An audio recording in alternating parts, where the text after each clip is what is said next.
1995, the Indian team, they still survive. It was Gavaskar, the real master. Just like a wall, we couldn't out Gavaskar at all. Not at all. You know, the West Indies couldn't out Gavaskar at all.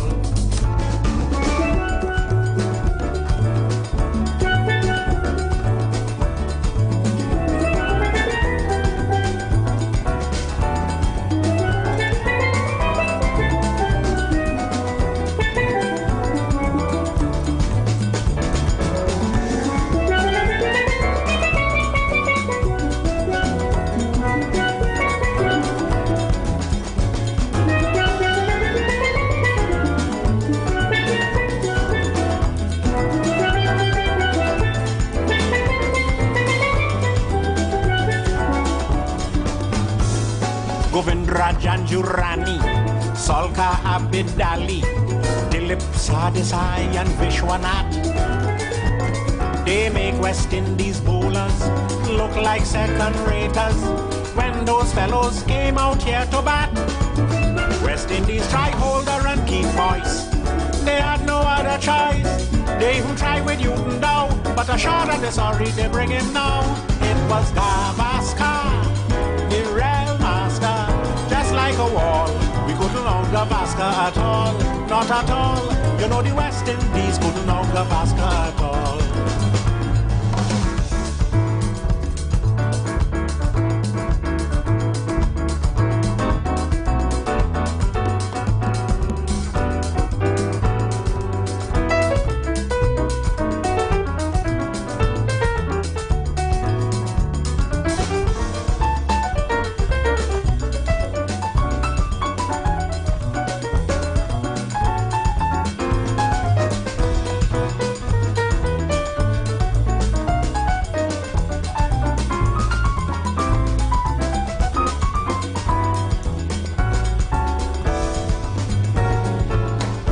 Desmond Lewis, also Charlie Davis, they take a little shame from out we face.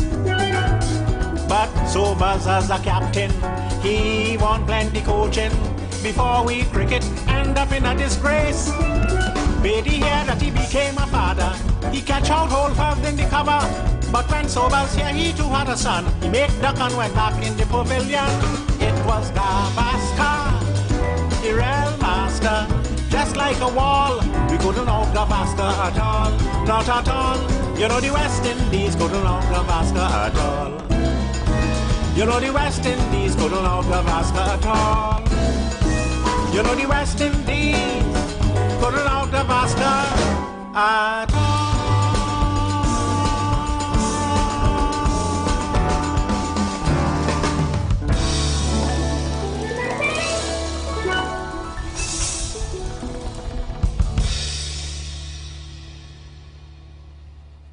Good evening, ladies and gentlemen, and totally sorry to be for this late start of our show. As you know, today is Friday, and usually on a Friday our show is usually for 2 hours only. So this evening I want to say good evening to all our listeners throughout the world, those listening to us in New York, those listening to us in Ghana, those listening to us in the United Kingdom, Miami, and I was told that we have some in Florida also. Good evening, and good evening to this lovely station and its management. Yesterday we had some very exciting discussion all week. As a matter of fact, we spoke about a lot of issues that are before us, and I always say this every time we come on. I usually say that this show, the name of the show is The Third Umpires. So we usually have very insightful and analytical persons joining us from time to time, but in general, we have 3 umpires, myself and 2 others, who are, for the last 2 weeks or so, they haven't been able to be with us all the time because of other matters of state that they are dealing with. But they are here in spirit most time, and sometimes they will even call in. Today I am here. I think I'll be here alone today. So you have all opportunity, all your chances to beat me up. But I will be taking your calls also. Just moving on the discussions we had over the last week. We talk about a lot of things. We talk about. By the way, I wanted to express my greatest sympathy for the family of the late, and I would say great, Ancient Ishmael, who died today after some years of bout of cancer. And that is something that it is sad that we lost another good person. In my opinion, he was an activist. He was a journalist also to some extent, and he was a man you could always look forward to hear his side of the politics and his side of the story. He died, and I want to express my condolences to him and to his family and those who he would have touched over the years. Good man. Yeah, so I was saying, we spoke about a lot of things during the course of the week, for which we can probably bring to, we can bring to an apex this evening. Key among them would have been the situation in Gaza, the situation in Europe with respect to the war against the proxy war that is taking place in Ukraine. We spoke a lot about issues relative to tariffs, what's happening in Venezuela. That was a big issue, big discussion earlier on this week. We spoke about the Prime Minister's statement with Venezuela.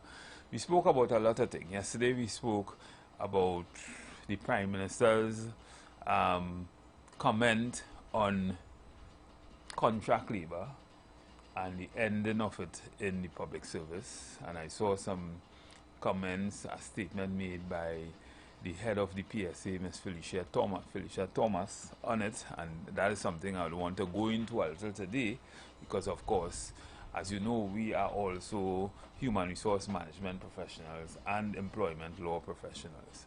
So we can weigh in a little more on those kind of issues as it relates to how we live and how we traverse the political environment in Trinidad and Tobago.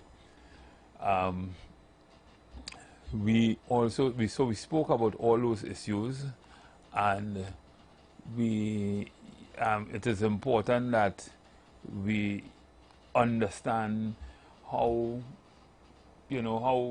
these things affect us. I always say that how these things affect our lives how it will impact on these decisions by world leaders, these decisions by our politicians, what you read in the news, how they affect us as citizens of Trinidad and Tobago is important we understand by listening to our analysis of them from time to time.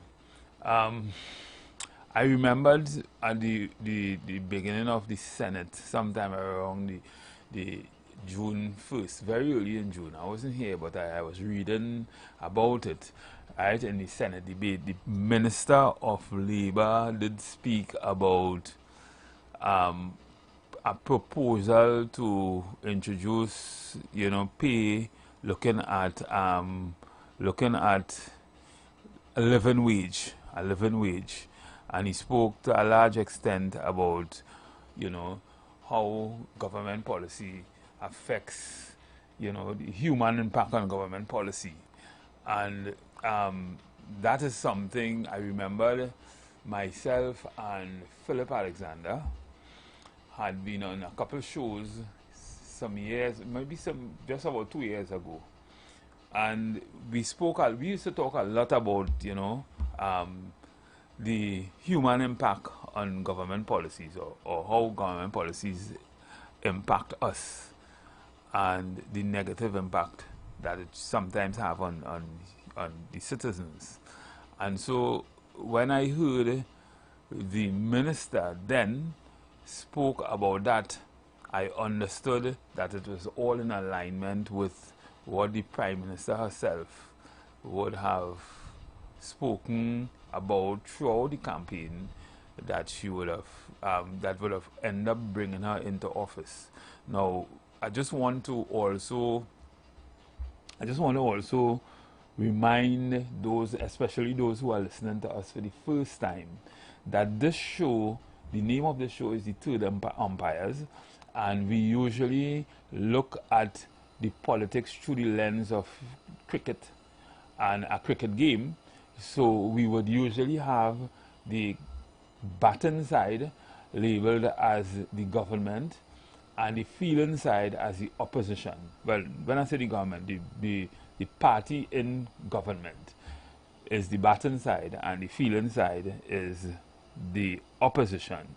So from time to time you will hear us talking about how well they're batting. I'm saying that when I heard those comments by him sometime around probably the 1st of July, I think it was for the opening of the Senate, the first debate in the Senate, the media review in the Senate debate. And he spoke about living wage. One has to understand, when you talk about living wage, you're really talking about how you pay people or how you match wages, average wages, on against, say, inflation and, say, the retail price index. And that while that is a nice word, a nice thing to say, it is not necessarily a very easy thing to do. And even as a matter of fact, in this time when government complain that they don't have much money and that kind of thing, I don't know how practical it might be to do something like that. But yeah, a lot of things were said on the platform and continues to be said. We are not too sure if they at all will be able to be materialized in that kind of way. Human impact on government policies. Well, we spoke a lot about that in the past. That to a large extent will influence government position with things like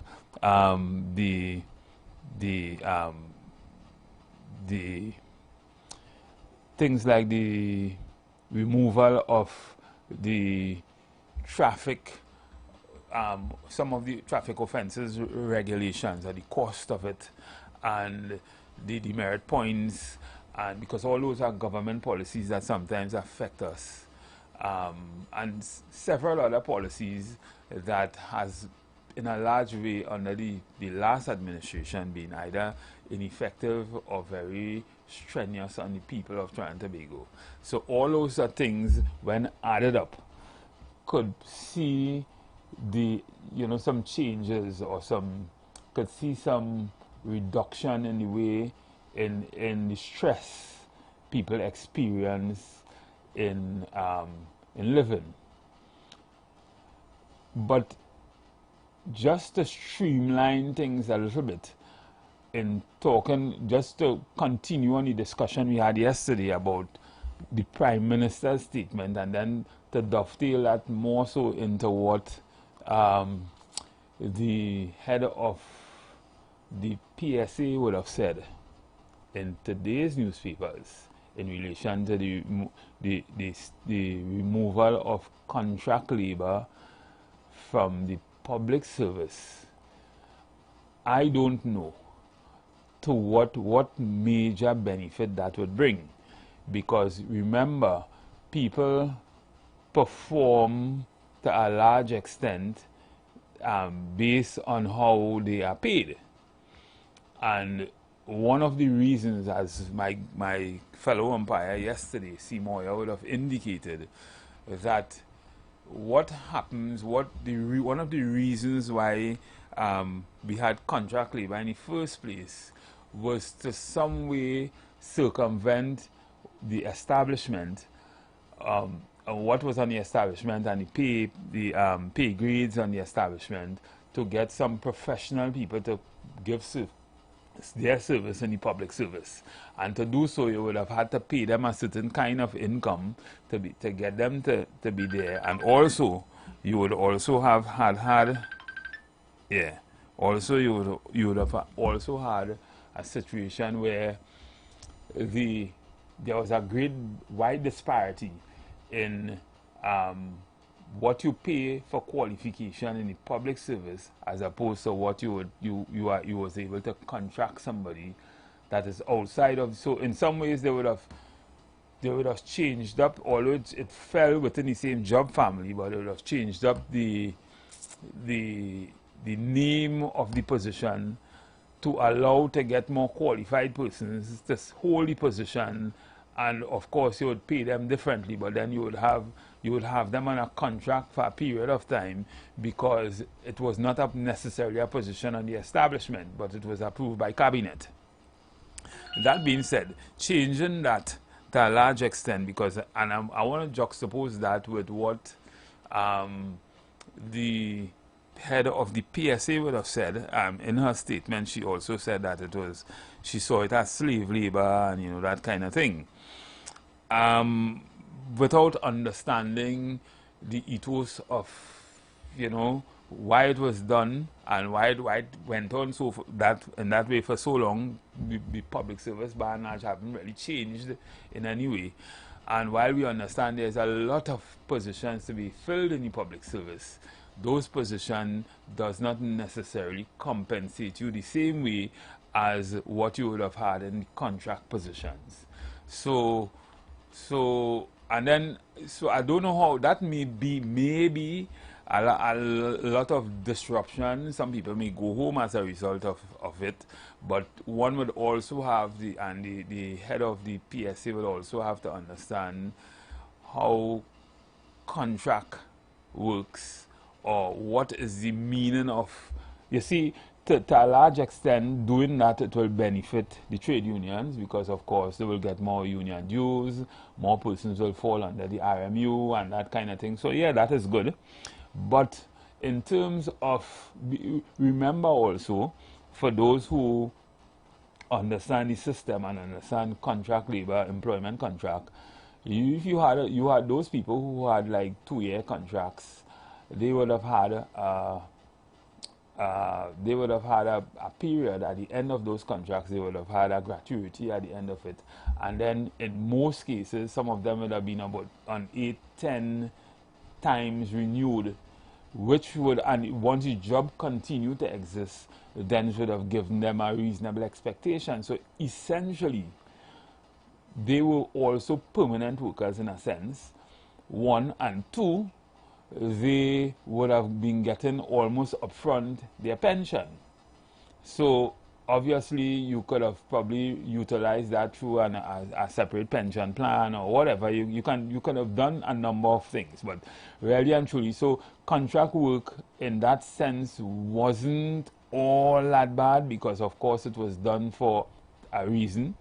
But and yes, you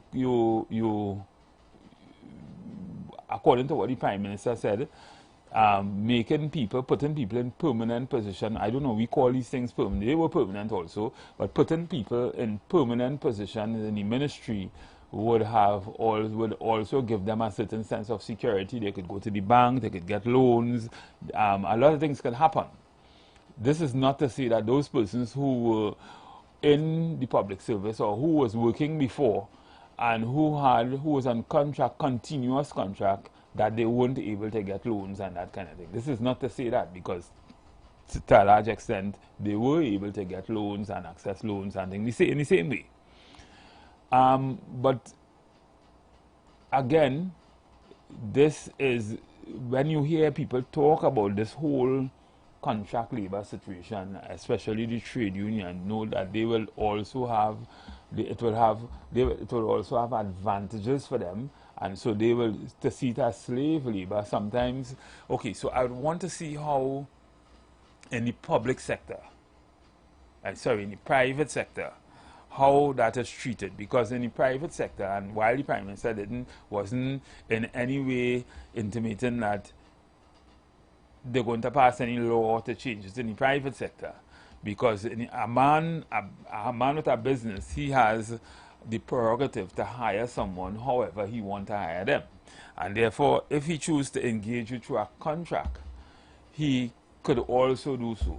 The best thing, or the most practical thing for an employer to do sometimes, if the job is for a short period, if he wants to hire someone for a project, if he say he wants to hire you to do something that will end a particular time, the only way he could hire is through a contract. Some employers take advantage of the situation, and they would hire people on a contract to keep them in a particular, keep them aligned in a particular way, and to be able to say that your contract would have ended. Some of them stupidly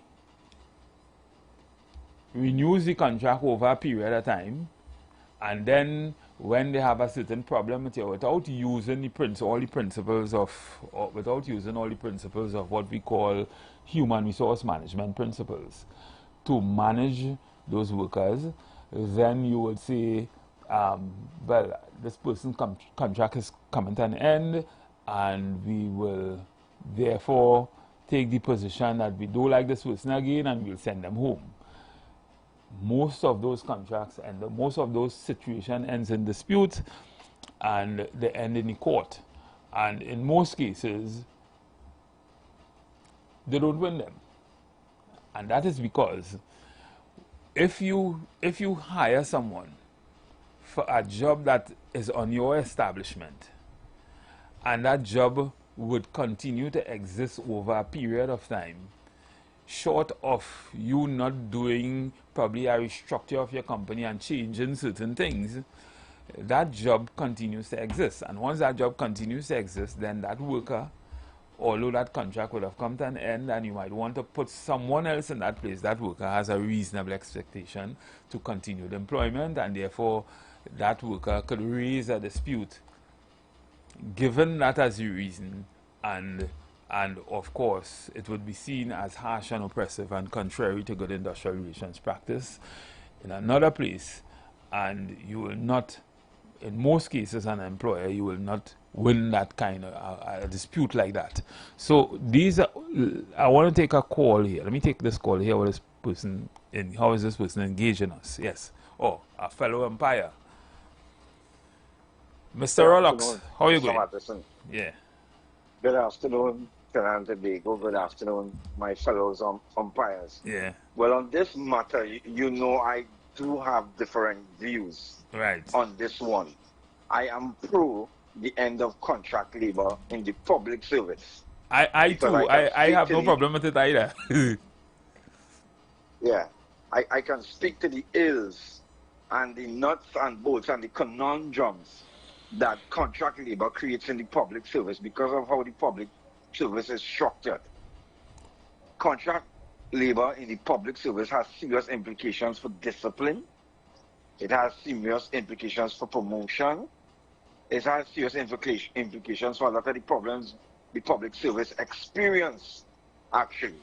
Because what you do end up having, in the essence of it, is you have a parallel public service running parallel to the public servants who are in established posts as per the Public Service Commission and the public service regulations. Now, that might sound simple, but when you're thinking about areas of discipline, for instance, employees, the rights and the privileges are different, and it has nothing to do with the rank. So I think the right thing, in short, without getting into the intricacies of how the public service operates, is to do the right thing. It has been revealed how many vacancies exist in the public service. And if there be a post that is not on the establishment that you need, then the right thing is to create the post.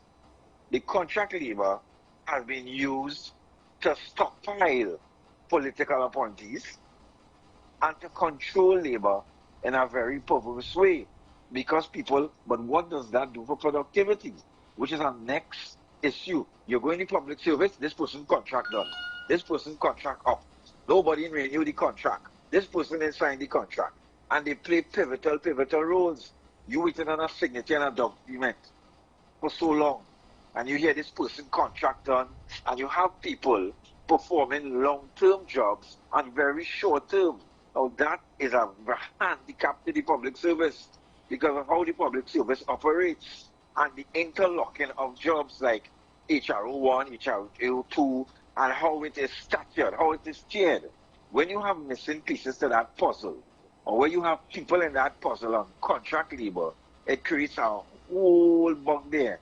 It creates a whole stalemate in getting things done, getting things approved, and the public is affected. So the right thing to do, Ronaldo, if it was envisaged... Ronaldo, so we will be coming to a break shortly. This is a very good discussion. I would want to continue it after the break, but stay on the line. Let me just say something. You know, I listened to what you said, and you're correct in so many different, so many tiers of the whole thing. The problem is, the public service may need to be in some way. The public service may need to have some kind of restructuring in the whole system of compensation, the system of promotion, right? Probably move us away from that promotion by promoting people. Probably move to promoting people by merit as opposed to promoting people by the amount of years they would have worked and that kind of thing, in terms of performance management. Because at the end of the day, you really still want to get, you talk about productivity, and we know productivity doesn't necessarily speak only to how well a person working, or what time and discipline and that kind of thing. It has other facets that affects productivity in the system. But in terms of how we engage people in the public service, maybe we also have to address that also as a government. Yes, I agree. So the thing is, if something needs fixing, let's do a proper fix. Let's don't take the shortcut, and that's what contract labor presents, a shortcut in fixing the problem. Because we bring in somebody, and then we fire them. Then we bring in somebody. What people need there is training. And as you often say, and we say on this show, most of the issues lie in the recruitment. That's where the problems start. Correct. So when you recruit bad and you recruit off, it doesn't end good in any way. It will never end good. But how do you envisage they will make that transition? So all those persons that was holding position that was similar to those that are on the establishment but was getting a lot more money, but the public service remain the same way with the tier system of paying people and that kind of thing, range system of paying people. How do you rationalize that? Well, they definitely have to come up to date with performance management systems. And that is throughout the public service. As it is now, the simple increment by rote. You know, you just get increment, it doesn't matter. It doesn't matter what your appraisal says, it doesn't matter. Yeah, exactly. That's a discussion, and that's a discussion we should be having with the unions. That's where it should start, because the unions will have to warn their workers, listen to me, we have done this for years, and we're not getting the best fit. We're going to manage things differently. Because you and I have always said that the day we move to pay for performance, and this is why I was hinting to living wage when the minister would have spoken about the proposal for paying living wage and that kind of thing. Pay for performance is where we should be going. If you pay people based on how you perform, then and we have ways to measure that, then I think we would be moving closer to the apex of productivity, and at the same time of satisfying persons as they work. You know, people feeling that they are paid equally and they are paid properly and that kind of thing. Huh? Yes. Yes. So don't bring in better talent on contract. Hire better talent in the public service. Correct. Hire better talent in the public service. Don't just bring them in on contract. And then they have to go on every 6 months and you pay them a gratuity. You need them as part of the public service. Do the reform, do the hard work, and fix the system. Right. But so, these short fixes will never help. So like the head of the PSA, I wouldn't necessarily just rejoice in saying that is the best thing to happen, and that's contract labor, slave labor, without first saying we need to fix the public service and fix it in a way, and fix negotiations too, which is probably the most thing. Most of those collective agreements are woefully negotiated poorly. They negotiated one side, and you're not negotiating for performance. You're not negotiating for productivity. Huh? And in the public sector, there's really no negotiation. Exactly. In fact, the barometer is set by the CPO, and those are the instructions given to the employer. Exactly. And that's about it. That's about it. So, to the extent to which it's negotiation, as you might have it in public, private sector, other sectors, it's not. It's really stymied. And you're right, we should not have this culture of paying for past work. Workers working in 2013 and it's 2025, and we're trying to work out how much. That whole thing is bad. It's bad for productivity. It's bad for workers. It's bad for employers. Because no employer will work without people. Exactly. So even if you say, well, you have a team and this group would have certain projections or certain deliverables at a certain point in time, and you're working as a team, and once this team produces that, these are the incentives that goes with that, as opposed to just paying people an incentive just for the amount of years they're sitting down and doing nothing. Yeah. Just saying. And you see, what? Okay, I don't know if you're going to a break now, but one last No, I'll let you know. You see, yes, and you see, in this fact, right, workers, especially those at the lower tier, feel disenfranchised, because when you look at the entire sector or the entire service, you can't keep the lower ones to the bottom, but the ones at the top keep moving up. Exactly. If the sector is unproductive, if it's a loss-making sector, how come you're getting bonuses for managers? How are you going to play bonus? Well, that doesn't necessarily happen in the public service, but you could say it happens in certain areas by certain incentives or increments. Especially the utilities. Yes, exactly. Good? If it's loss making, if we say it's lose making, it's loss making. If we make it, so there seems to be a lack of parity. That's really what I'm trying to.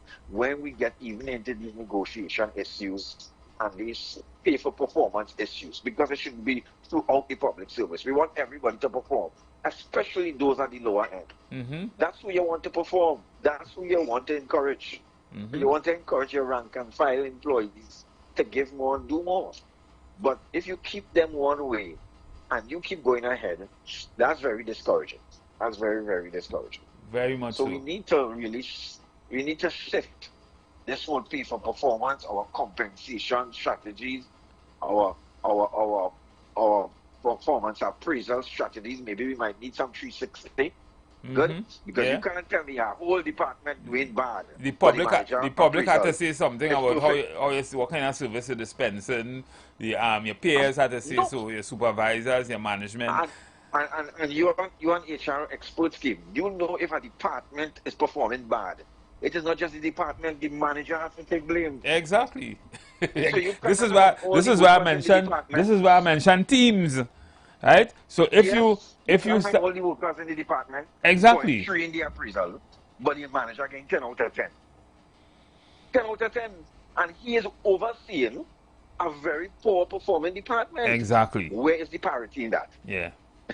Where's the parity? So what we will take calls when we come back, but I would also want you to call back at some point in time and continue this discussion. So for us, we're going to take a break to pay some bills. And so do we. Let's go pay some bills on the street 919 FM.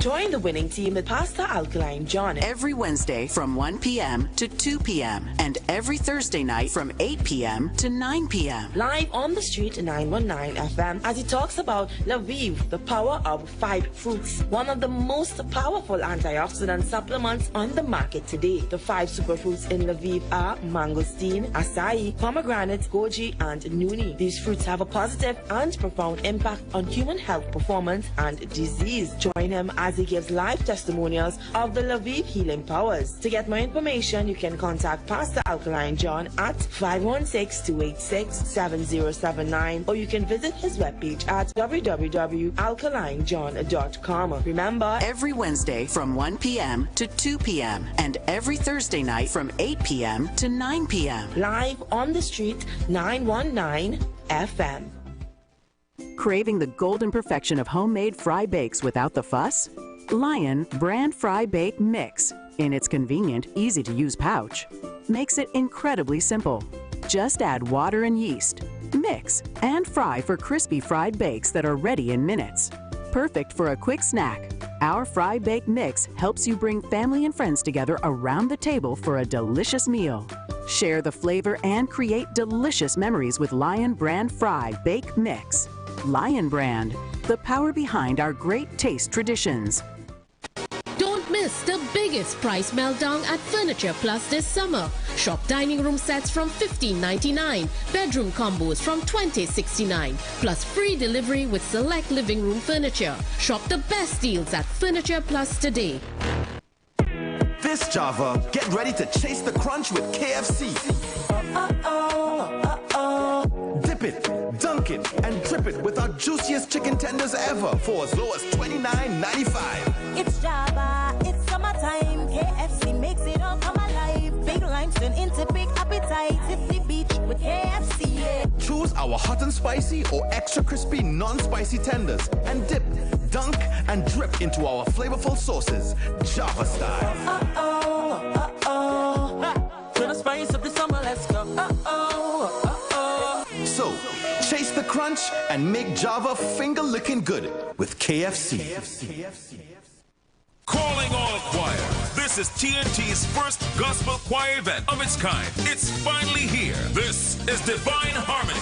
Choirs from all over the country will vie for over $250,000 in prizes. Semi-final round. The East-West Corridor. Saturday, September 20th. Central and South Trinidad. Saturday, September 27th. And Tobago. Saturday, October 4th. To register, call 719-9599. TNT. Get ready. This is Divine Harmony. Everybody say that. Are you ready to elevate your baking game?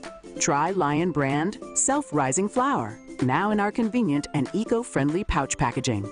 With just the right balance of flour and baking powder, our Self-Rising Flour takes the guesswork out of baking. Whether you're whipping up fluffy pancakes for the kids or baking a delicious cake for that special occasion, Lion Brand Self-Rising Flour helps you create not just food, but connections that bring people together. Bake more, worry less, and share the goodness. Lion Brand, the power behind our great taste traditions.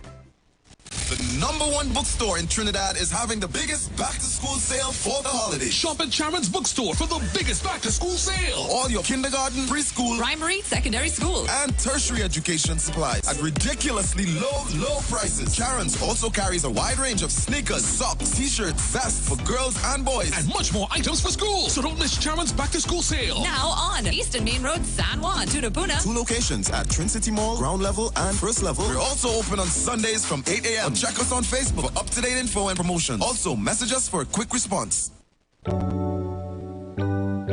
Blessings in the wonderful name of our Lord and Savior Jesus Christ. You are invited to listen to the Final Hour broadcast heard every Monday from 12 midnight to 5 a.m. in the morning on The Street 919 FM radio. Hear my mom, Pastor Helen Garcia, and myself, Pastor Valentine Garcia Jr., preach the Word of God to the elderly, youth, and children. We can be contacted at 629-0113 or 623-8444. The church is located at 26 Prince Street in Port of Spain. We look forward to you joining us. God bless you. As my life I lay it on the altar, as my life. Looking for a preschool for your child? Well, look no further. At Leaping Learners Preschool, we believe that every child deserves a jumpstart to success in a safe and loving environment. We prepare your little ones for primary school while giving them the care and attention they deserve, whether they're 3 or 7 years old. At Leaping Learners Preschool, we cater to children with special needs and provide long hours of care from 6 a.m. to 6 p.m. so you can rest easy knowing your child is in good hands. And for our tiniest learners, babies aged 3 months to 2 years, we offer nurturing daycare services to help them grow and thrive. Join the Leaping Learners family today. Find us on Facebook and Instagram at Leaping Learners Preschool or visit our website at leapinglearnerstt.com to learn more. We are located in Barataria, called 744-1523. That's 744-1523. Your child's future begins with a leap. If you love summer and you love pizza, then you'll love Pizza Hut's all-you-can-eat summer. Head to the Hut for our big buffet every day. Then simply upload your receipt to our social media pages for a chance to win a PlayStation 5, a 5-island cabana experience for you and 9 friends, and so much more. Check our socials for details. Pizza Hut, now that's delivering. Tune in to The Street 919 FM every Friday from 9:15 a.m. to 9:45 a.m. with Kingdom Health Services, situated at number 125 to 186 Eastern Main Road in Tunapuna. For the program Health and Healing, merging the old with the new, with Mr. Brent Diet. For more information, call 318-7471 or 484-0141 or 360-4100. It's all about Kingdom Health Services on The Street 919 FM. The Embassy Yacht is back and ready to transform your events into unforgettable experiences. Launched from Kings Wharf, San Fernando, the perfect starting point for an epic experience of luxury, music, and celebration on the open water. By booking our vessel, your event will include a house DJ, state-of-the-art sound system, fully stocked bar, dedicated cleaning crew, top-notch security. This isn't just a venue, it's a floating masterpiece designed to make your event the talk of the town. Imagine your guests dancing under the stars, drinks in hand, with breathtaking views of the coastline as your backdrop. From birthdays to corporate events to exclusive parties, the Embassy Yacht offers promoters a unique platform to create unforgettable memories and boost your brand's reputation. Call or WhatsApp 399-5959 or email embassycruises@gmail.com. Achieve risen baked goods every time with Lion brand baking powder. Our convenient, easy-to-use pouch ensures freshness and makes measuring a breeze.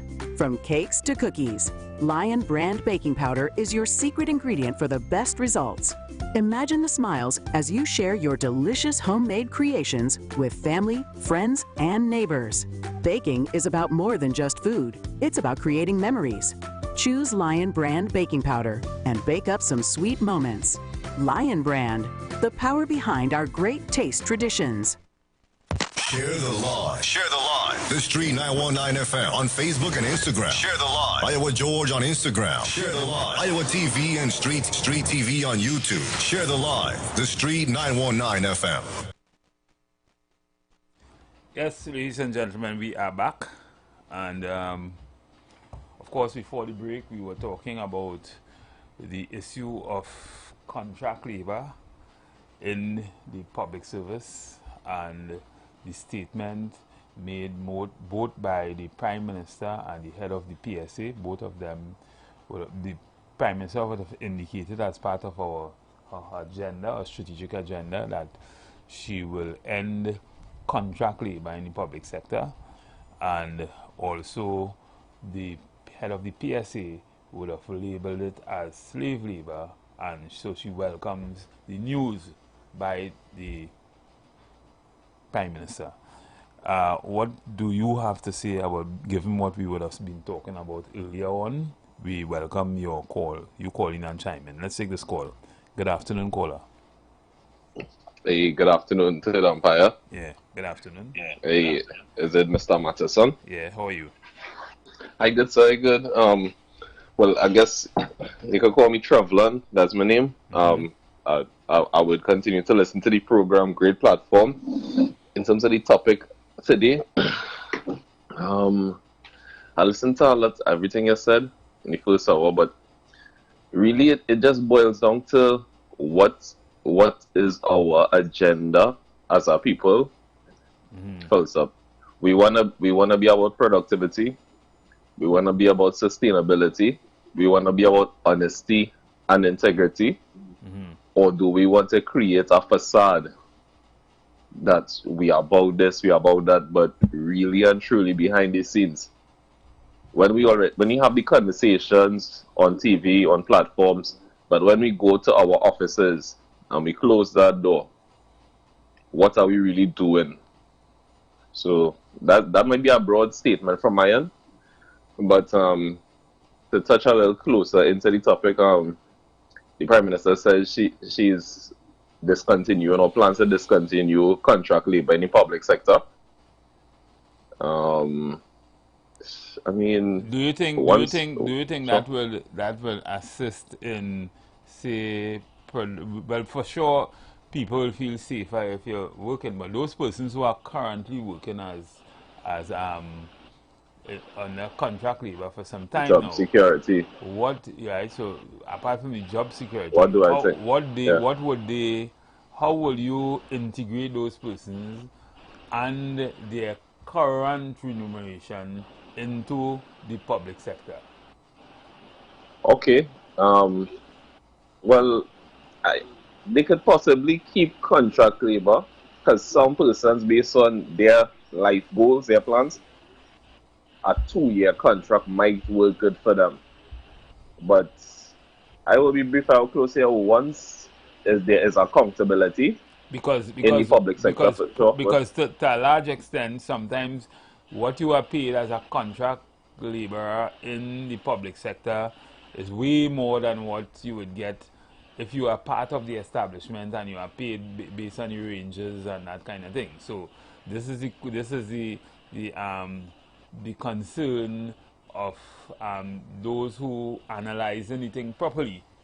This might be the concern, and then a person with the right kind of qualification and capacity to do certain things will not necessarily want to go in the public sector to work for a wage that you would usually get somewhere else, three times of what you would get somewhere else. So you know, all those are concerns, unless of course you fix the public sector compensation programs, you change, you do a total reform.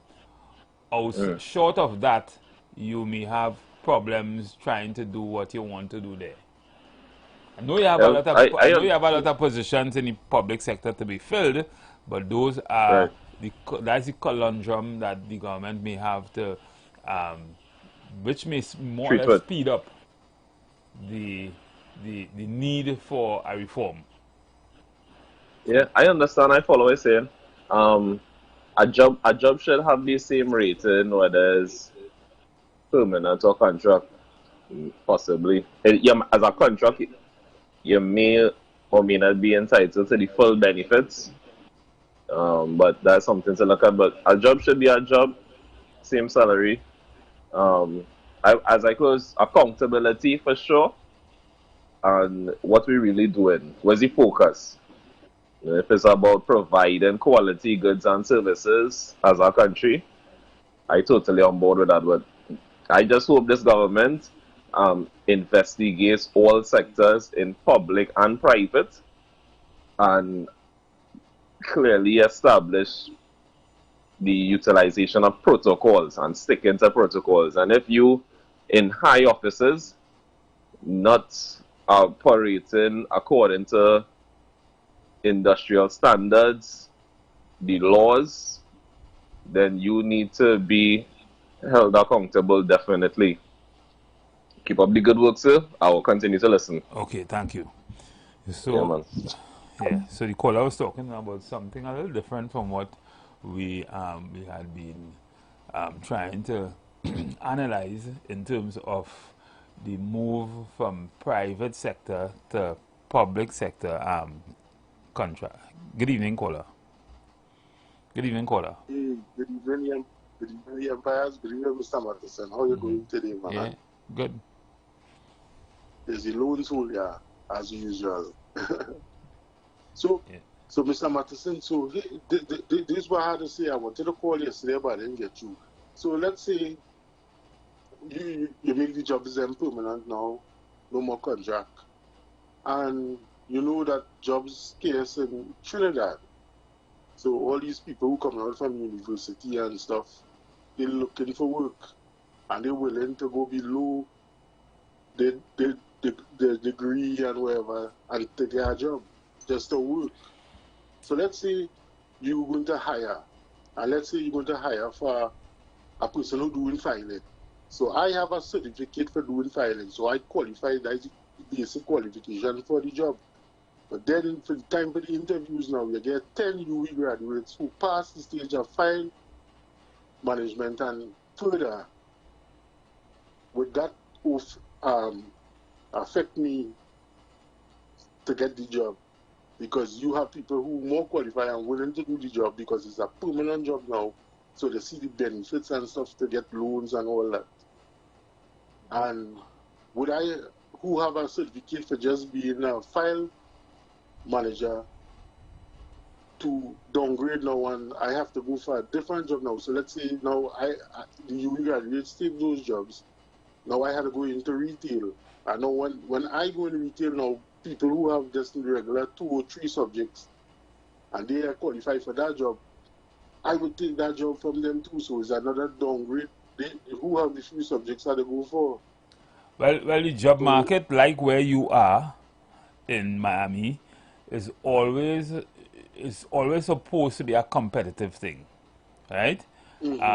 So therefore, the recruiter, and if you're talking private, the recruiter would not necessarily look at, while the recruiter might look at the person's qualification, they would look at what utility they could get out of that person working for them.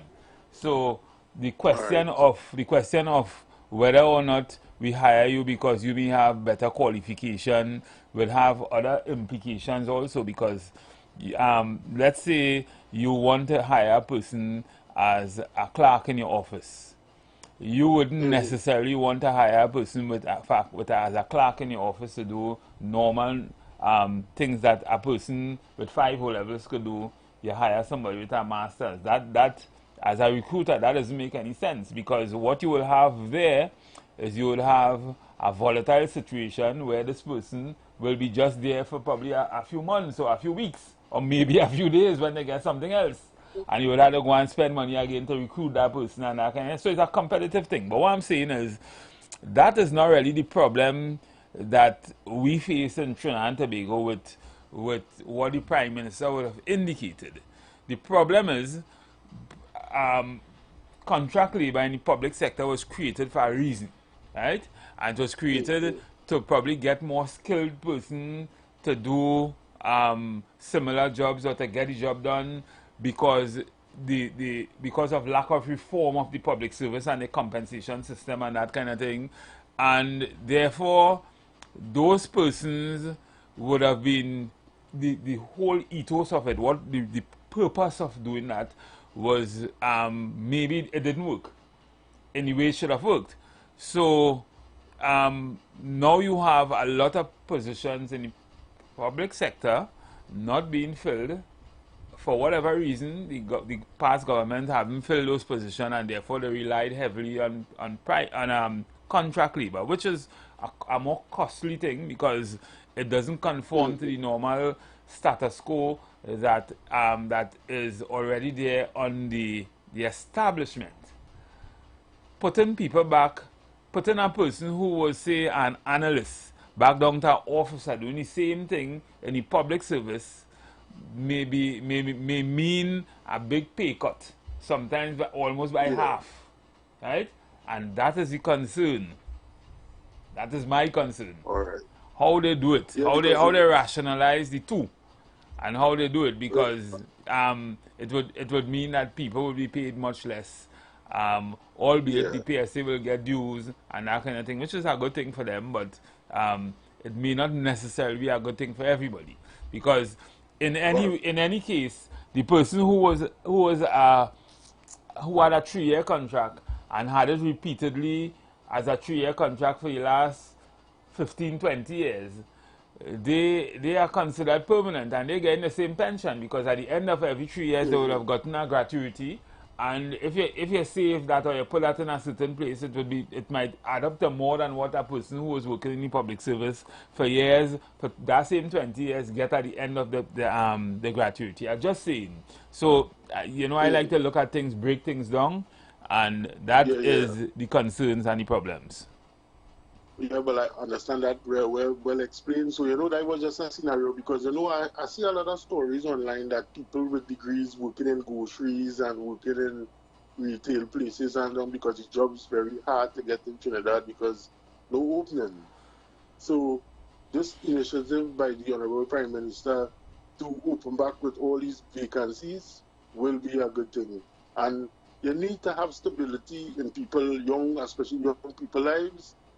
Not to give them contract, give them a permanency so they could be able to build a future. You see, let me tell you something.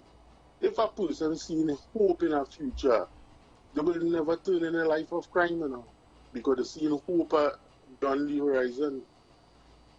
Well, and that is what we need. Well, business people, people who think in business, they strive on contracts, right? Because for one, if I have a business, and I got a contract to clean a building, right? And my contract, I have a cleaning company, and my contract is to clean that building. When that building no longer exists, or that company no exists in that building, I look for an next contract. And if I didn't give my workers a contract, then I would be stuck with workers that I don't have the capacity to utilize.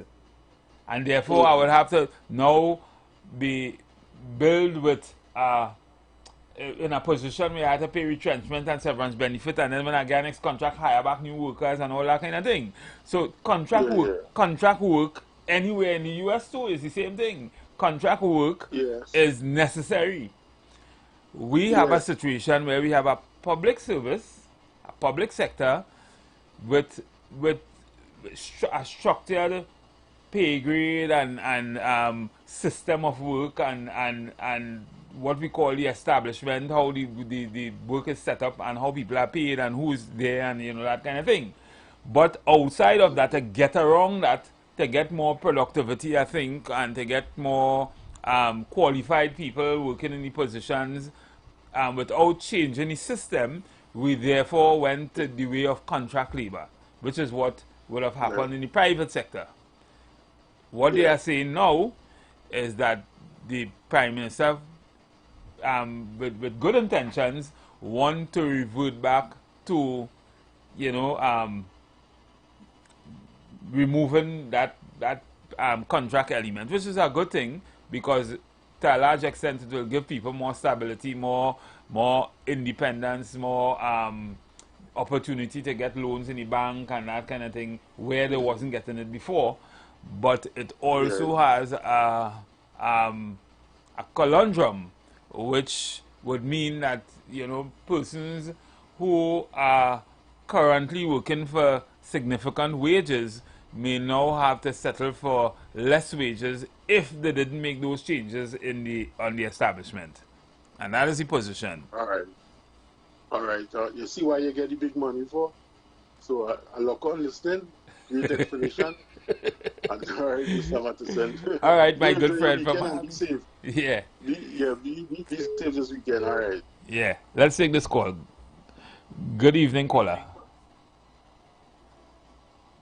Caller? Hello. Good afternoon. Yes, good afternoon. Yes, I heard your other empire, Mr.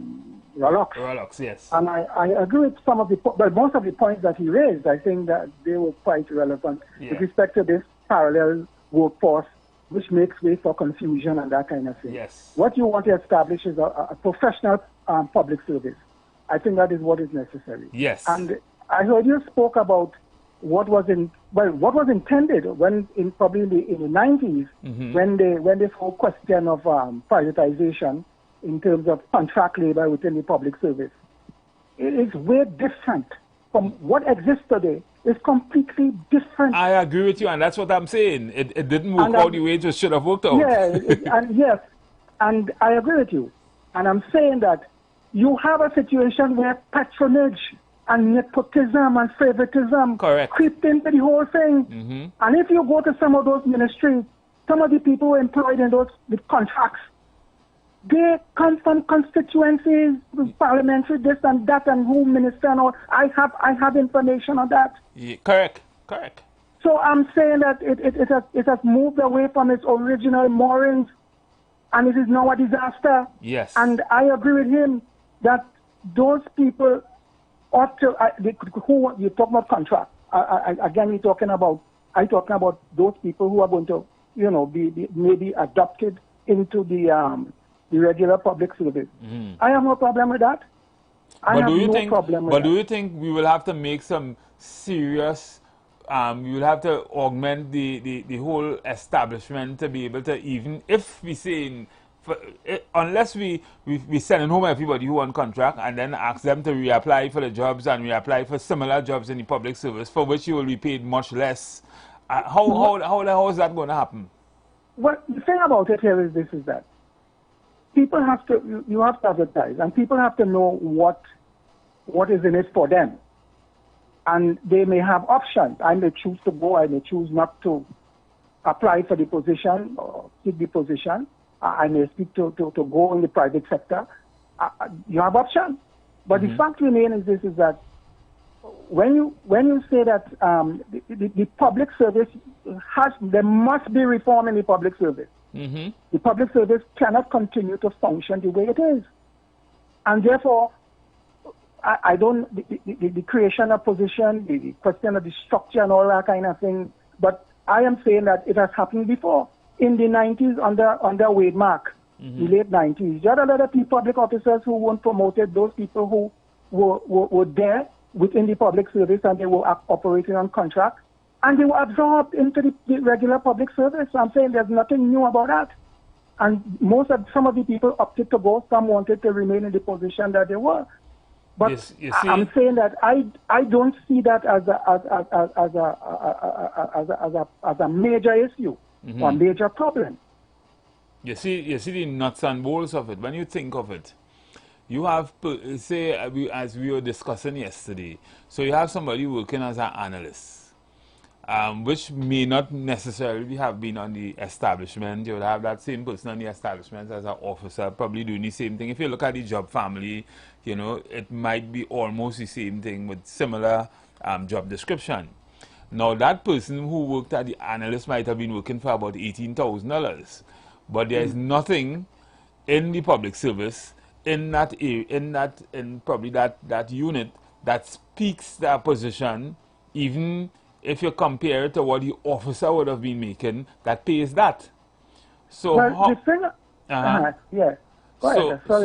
but the person who was on the contract, if every 3 years the contract would have ended, they would have gotten a gratuity, and then they would have gotten the holidays, and then they would have gotten re-engaged through a similar contract. So that person, in the normal sense of it, if the job continued to exist over the years, for which it wouldn't, but if they change this, because this would be considered a restructure kind of way, and therefore the job wouldn't continue to exist if there are no more jobs. So you can't take the government to court in that kind of way. But all right, but what I'm saying here is this: you see the job market situation as it exists today. Workers, people who are on contract, what they want is security of tenure. What they want is to ensure that when the month comes, they could get a job, a pay, so that they could provide food for their family, you know, and to pay their rent and pay their mortgage. Correct. And I'm saying, what are the options? They don't have, and that's the reality. I want security. I don't want somebody to come into, some politician come in the morning and tell me, well, look, and you know the madness that went on over the last 9 years. Yes. You see it all around with Petrotrin, all these different things, and tell you, well, look, we had to cut salary. IMF say we had to cut this and that, and you go home. No more contract for you. No. I want security of tenure. I want to know. And public servants, the average man, that is what he wants. He don't want this. You see this thing about 10 days, and people don't really want that, you know. But they have no other recourse. So I don't see a problem with that. I am saying that 90%, this is my feeling, 90% of the public, of the people who now on contract, they want security of tenure. They want to be able to go to the bank and get a mortgage. And you see this thing about people on contract being able to obtain mortgages and all that, and loans and all that. They ain't too sure about that. And the fact remains is that they want a letter, go to the bank, and I employed, and so on, so on. So I could fix PK for myself and my family, send my children to school, and that is what they want. Yeah. I don't think people fancy this contracting with thing. I had experience with people who were employed on contract. You had people, I remember people, when these people work on contract, as your fellow Empire said, they have to run behind permanent secretary or deputy permanent secretary or AO1 or AO2 to sign the contract. I hear people telling me about 2 months they sign the people contract. Yeah, that is true. And they don't know. They're like Alice in Wonderland. Oh, you think people could? That is too much stress. That's acting on the people's minds and the people's psychology. So I agree with what some of the things you say. I agree. I agree also with the whole ethos of it, because at the end of the day, stability people want stability more than anything else. The challenge is, to me, in my head, I'm thinking how they're going to make this transition, because what is on the establishment is different from what you're getting on the contract. So well, you have a lot of people within the public service. As I said, they would create they would. I don't think that would be difficult. They can create the positions and whatnot.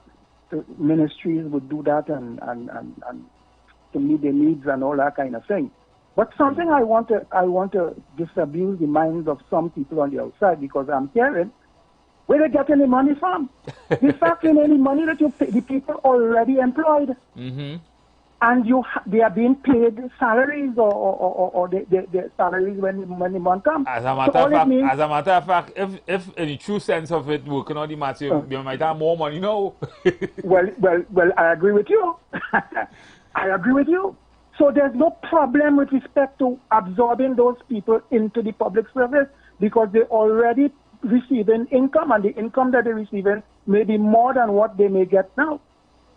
They may receive now, what they receive in the future. Yeah. So I don't see a problem with that. They already, money is there. Just what it means is that you're making those. And the fact remains is that the government was on a plan. Yesterday morning, Abu Bakr was talking. I was on his program yesterday. And he was saying, if you want to know what people are going to do, what their intention, you look at what they say and look at their conduct. And that is so correct.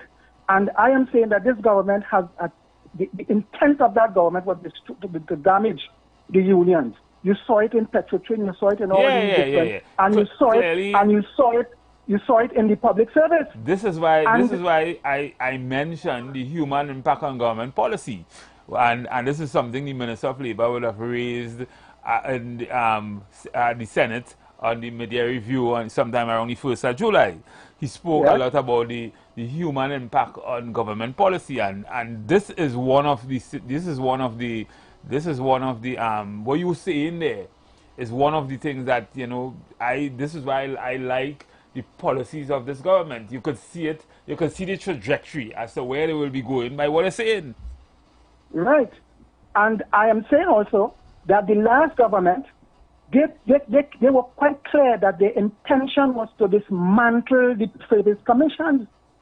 So which means they were going all the way with respect to contract labor. Yeah, and if you look, to circumvent the whole situation. Yes, and their intent was to destroy trade unions in this country. That was their purpose, and people have to understand that. So I take the point that the unions going to benefit, but in the long run, I'm saying that the workers are also going to then benefit by what the decision of the government with respect to adopting or those. But I will also want to say that both government and union had to up the ante in the way they negotiate collective agreements, because to a large extent, if we are saying that the whole reason for the contract labor situation was to get around certain things as it relates to performance and productivity and qualifications and that kind of thing, then we would also have to agree that maybe government, even because to me they are the ones that fails at it the most, you have to negotiate pay for performance, right? So in your collective agreement, you have to show me elements of how you're going to get increase in pay by way of better performance. Yeah, but as you said, you need to have performance management and that kind of thing, proper performance management and the like. And as you said, proper negotiation between the unions and the employer, that is the government through the CPO. Yes, you need to have that in place. But as I'm saying that there must be a transformation in the public service. There must be reform. Yes. And reform not in the way they do business.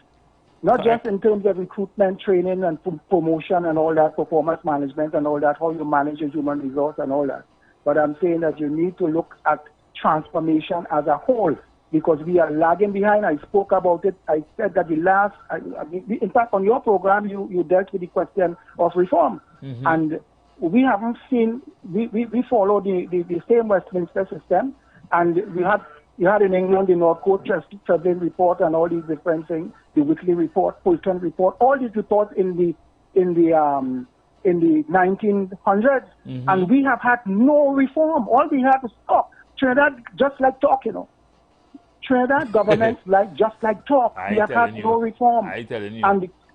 And the difficulty that now exists within the public service and all institutions in Trinidad today is because we paid no, and just as how we don't maintain buildings, we don't pay attention to maintenance of those institutions. Exactly. By making the necessary reform and changes. And that is, I mean, and according to you, I mean, you're so right with respect to even the system, the industrial relations system from since the 1920s when they had the Industrial Court Ordinance, and that was in the 20s. It's not until 1966 they actually had an industrial court.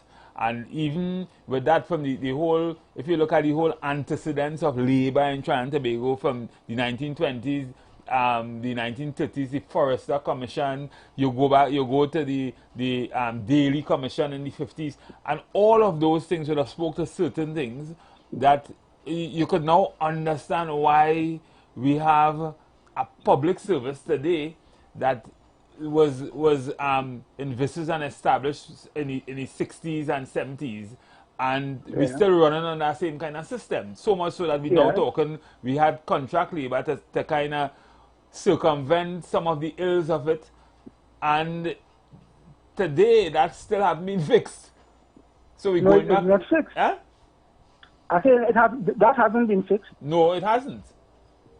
And therefore, what we need to do now is to we need to restore or rebuild or whatever it is. We need to reform and restart. I don't know whether we had a professional public service probably prior to 1962 and probably early in the 60s and 70s. But I'm saying that we need to move towards establishing a professional public service that is efficient, effective, and competent, and is able to deliver the services to the population of Trinidad and Tobago. Correct. Thank you. Thank you, caller. Yeah. Let's take this other caller. Good evening, caller. Always pleasure. Let's take this other caller. Good evening. Hello? Yeah, good evening. Again, real feedback on your Hello? side. I'm hearing you clearly now. Okay. Mike passing, I can't compete with that right now. Oh. Anyway, yes. Yeah. The name of it is public service. Mm-hmm. And when the public go there, they expect service. Mm-hmm. You can't have that if the establishment now is, the vacancies are not filling. If for some reason, whatever the government before that contract would have made them more efficient, apparently it failed. So we need now to look at methods and systems now to make the public service more efficient, provide that service for the public when they approach whatever agencies of the government. So the present government has to look at whatever formula they can find to get people back out to work and have the country working again for performance and service that is necessary to take the country forward. So it is an important issue now. So whatever method, whether we agree or we disagree, we have to look at now what really was working in the past, what has worked, what will work in the future, and what will carry us beyond that. So some things there might be need for contracting out at certain levels, but in general, the establishment calls for certain amount of personnel in order for me to get that service, and the public needs that. So you, together with having people employed on the. So you agree with the initiative by government?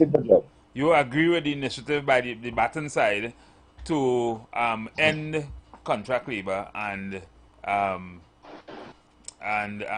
more of those persons into the public service, filling the positions that are available in the public service right now? Yeah, correct. But the issue is that it's not only doing that. I want the management structure to be improved also, and the performance, we must get results. And this is what John Public is looking for. Mm-hmm. So we need all hands on deck now in order for me to now get that to be effective and to really provide that service that we need. So you won't have to go somewhere and go back the next day, because we talk about digitalization, AI, all kind of thing now. So we're supposed to just submit a request and get a response in a matter of hours. Then once long there for a whole, they have to go back the next day and all kind of nonsense. Because people are frustrated by that. Mm-hmm.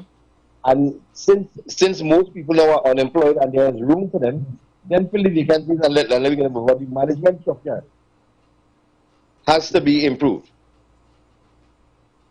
And with that now, I think we're heading in the right direction.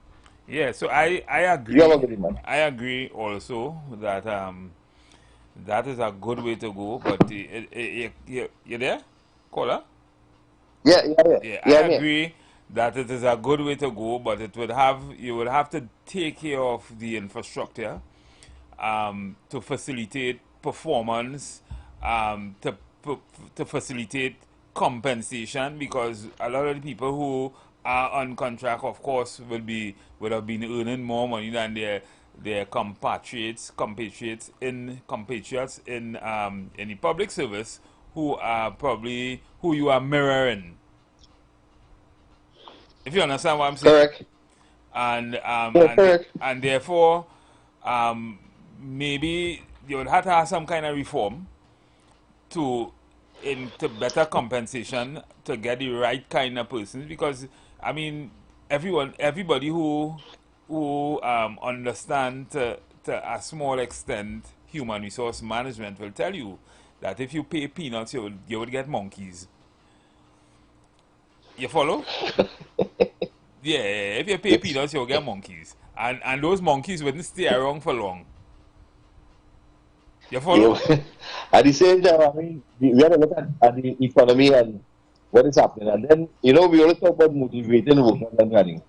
But I see salary and a job as motivation. And 75% of the motivation. Your working conditions will fill up the labor business. Yeah. And at the same time, there must be scope for promotion based on performance. Right. So, based on merit, you'll be able to move forward.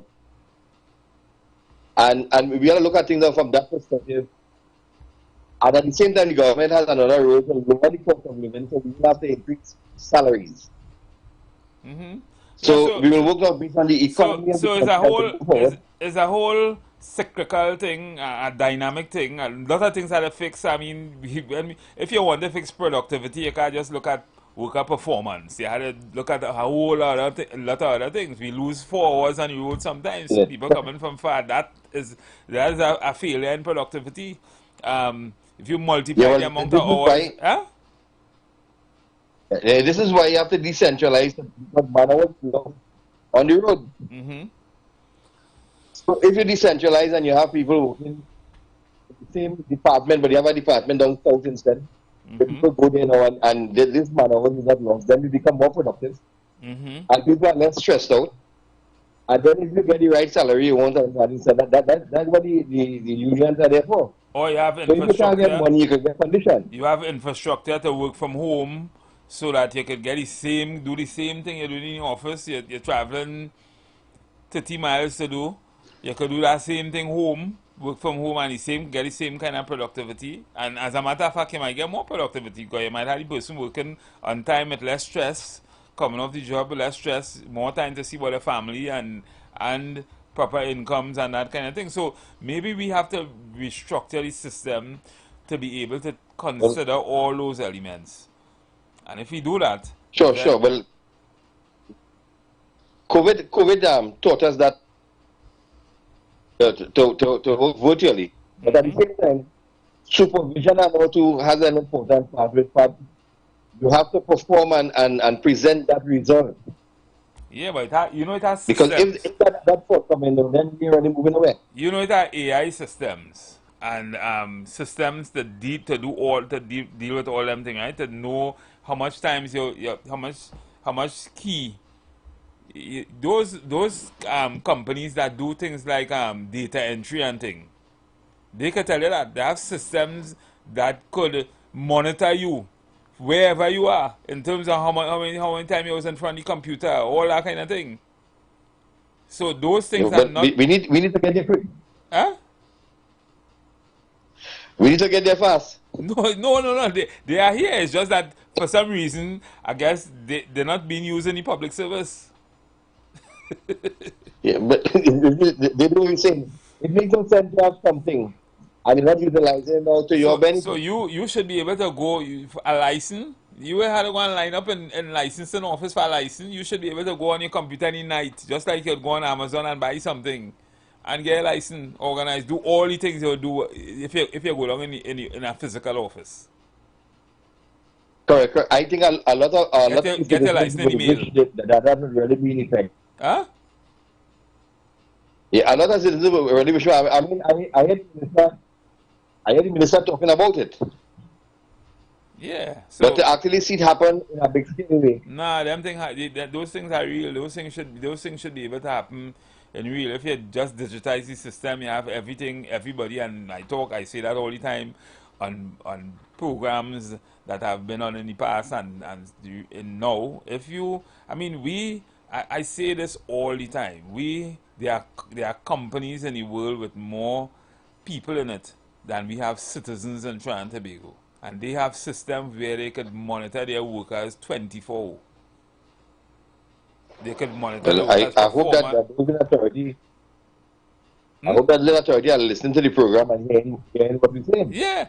And sometimes you're even forced to say you could purchase them kind of programs online. I'm not saying that we should do that, but you have experts all over the world, right in Trinidad here, who could do those kind of systems for you.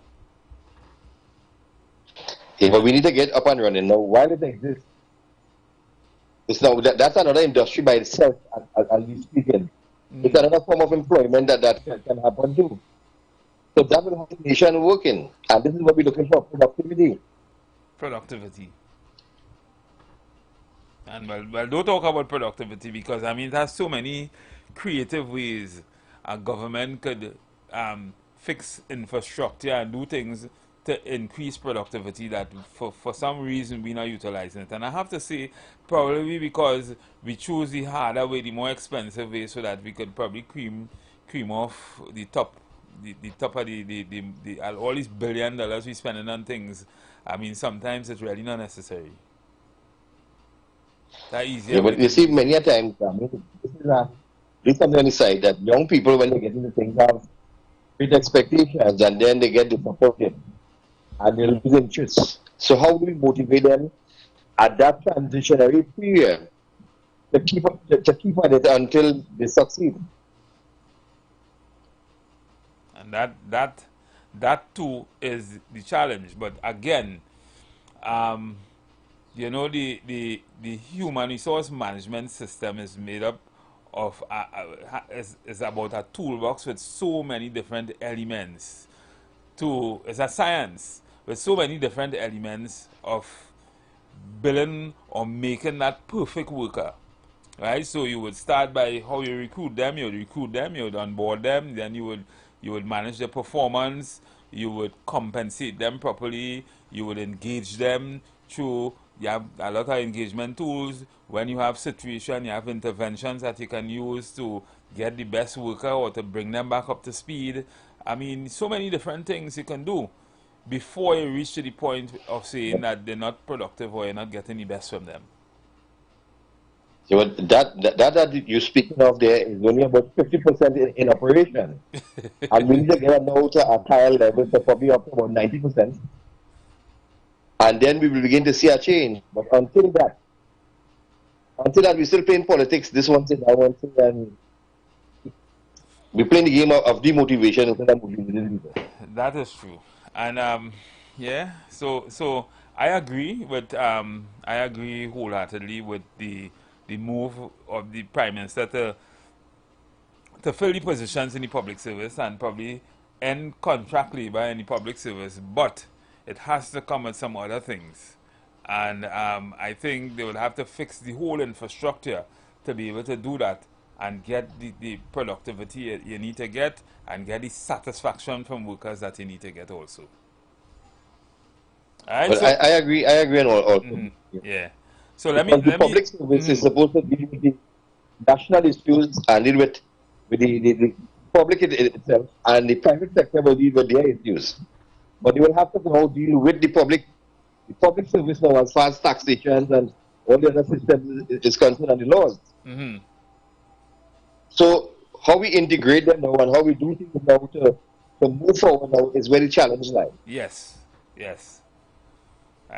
And we need to look at that now from a holistic point of view and get the right people on board to actually do things and put things in place for that to happen. Correct. And there are people in Trinidad and Tobago that could do that. So I'll listen, locked on and listening. Let me take another call. Sure. Good evening. Good evening, caller. Yeah, good afternoon, my brother Empire. Good afternoon. Good afternoon. Yeah. I was upset for a little while, so I said, let me come in at this time. I don't know if the Square Leg Empire is... No. Square Leg, none of them. Them going down in the game. Them going down in the real game. Okay. Oh, they're going on in the academy. Yes, yeah. in the real game today. Yeah.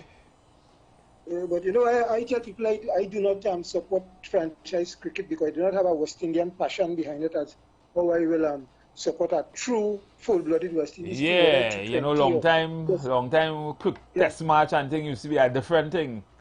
But now cricket has gone to it's like a new kind of cricket, like fast. Yeah, that they do have the kind of West Indianness in it, for want of a word. Yeah. That anti-mole feel. You're going down hot sun. You're going down with your whole food, all your food and all that kind of thing, and sit down and enjoy cricket for the whole day and come back tomorrow. You know. Of course, I used to have as a young man carrying water off a hill from my parents up in Blanchard. I used to have a bucket of water, carrying water, or they said toting water. And everybody house who playing the radio and commentary coming from. I standing up with my bucket on my head. You went Northeastern College? No. I went to Holy Cross College, but I did an extramural program in works management with Bongos and them and Patricia. So because I know I hear you talk about Bongos and them guys and them, but I remember I went to Northeastern College. I tell that fella named Mr. Sunarine boy. He had one of them box radio. And you see when test cricket and thing going on, he come into school with that a blue one.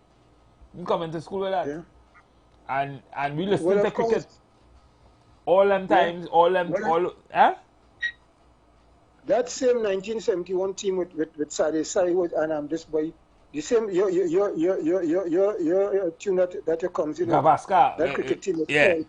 Gavaskar. And Ajit Wadeka was the captain. I remember my college had a black and white TV, and during lunchtime until if we have a break in classes, we will go. And first time I see cricket on TV was in Holy Cross College in 1971. Yeah. Yeah, that's same Indian team, you know. That was the year when Gavaskar hit the 6 sixes. I'm trying to remember. I don't know, but that was the year when Noriga took the 9 for 95. Yeah. Yeah. That was the year. I can't remember the 6 sixes. I was small, but I remember I was a little boy, but I remember that 6 sixes boy, and I know it's Gavaskar that 6 sixes. I can't. That one I can't remember, but I was 14 years when that match took place. In Form 2, I was in Form 2 in Holy Cross College, I think. Yeah? Holy Cross. But anyhow, Holy Cross, yeah. Coming back to the topic at hand with this contract in the public service, I think I mentioned that to you. Contract in the public service is an IMF conditionality. IMF conditionality. They tell you, bring in people with particular expertise, pay them on contract, right? From regular public service emoluments or compensation, right? Now, Jamaica had that experience, and you do not hear nothing in terms of public service industrial action thing in Jamaica anymore, because what the government did, they compensated workers at market prices. So a clerk in Jamaica will get the same money as a clerk in the public service. Right. And through that, he was able to get quality employees. Yeah. Right? And then they had effective ways to manage, and keep the performance of those workers at a certain level. So you end up being paid for the performance of your performance. Yeah, of course, because in Jamaica and the IMF, what they did, they impressed upon the Jamaican government at the time, I think it was Sierra at the time, that you must have people trained, public officers trained in accounting and budgeting and financial planning, right? And HR, the IMF recommended that, you know. Yeah. Right? Because what is happening here for the past 9.5 years, how many years the last administration, I believe, I don't know how many positions they suppress. When they mean they suppress a position in the government service, that means they didn't put no money aside for the in the national budget. So you can't employ people who have no money set aside in the budget for these people. So what the Prime Minister or Honorable Prime Minister have to do is to first find out how many positions were suppressed, and then make sure they put aside allocations to pay. Yes, for pay. All these vacant positions, right? All these vacant. So you would not spend that kind of money you're spending on contract labor to get the same job done? No. And that is the way we have to go. I want to say good afternoon to Mr. West, because he really comes up good, and the lady, the senior citizen lady, who calls, and she very fluent, and I find for her age, she really could. Yeah. She's very, I love to hear both of them. She really articulates it really well in terms of the issues. Very articulate. I tell the lady, I have never heard anybody in that, or even younger than her, speaking with such fluency about what's happening. Yeah. You could learn something, even at my age, I could learn something from her. And I know old man, she maybe could be my grandmother, but at the same time. And I learn things from all our callers. I mean, you know, sometimes you hear things that you say, wow. And you remember these things from, you know, You understand why certain things are happening. Of course. But going back to Northeastern, and that Northeastern College was a center there, and Bongos was a main man in that, in the extramural. A fellow named Esmond Ramasa, he was the UV coordinator. Ramasa, yes. Yeah. He was from UV, really? And that, he was from UV. Yeah, UV was a UV administrative program. Yeah. He was in charge of the extramural program. Yeah. And that man did a lot of work. All the secondary schools, well, most, let me say all, used to be occupied. After work, you could, as a young public servant or public officer, you could have gone there and learned something. Exactly. But caller, we come to an end of the program, and we look forward to hearing from you or seeing you again on Monday. Yes. Right? So we have to leave now. You got bills to pay, and so do we. Let's go pay some bills on the street 919 FM.